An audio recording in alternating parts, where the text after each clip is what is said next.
Hi, this is Tutor Nick P, and this is noun phrase 136. The noun phrase today is class clown. Okay, let's take a look at the note here.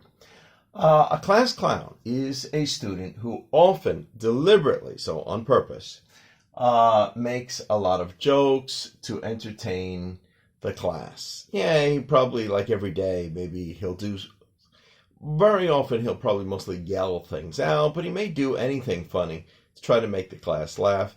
Maybe he enjoys it. He maybe gets a little bit of a kick out of it.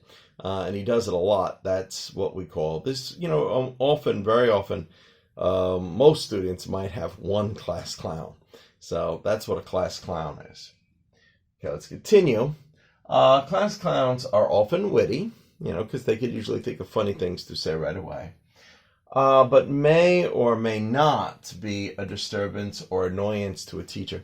It all depends. Depends on the whole environment. Depends on the whole situation. If the student doesn't go too far and do it too often and really stop or interfere with the teaching, the teacher may not mind. The student may be comic relief. Every now and then say something funny, put everybody in a relaxed mood, and maybe even the teacher might find some of the things that he does or says funny too. But if he goes overboard, maybe he could get into trouble. If he does it too much or goes too far, or just tries to make all jokes all the time where, it's actually disturbing the class. So it all depends. It's a case-by-case basis. All right, let's continue.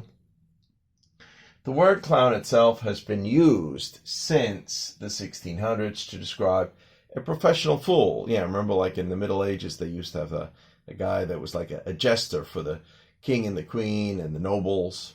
Okay.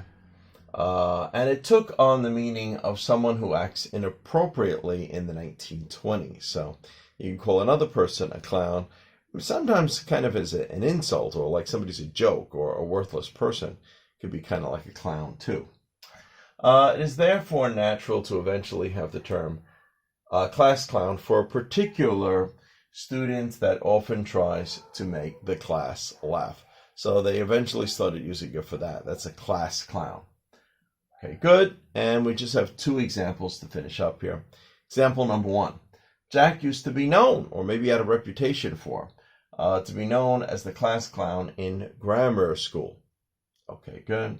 And number two here, the teacher told his mother that Joey is the class clown. I don't know. If you're a parent, is that a good thing or not? I'm not sure. It all depends. Okay, anyway, I hope you got it. I hope it's clear. Hope it's informative. Thank you for your time. Bye-bye.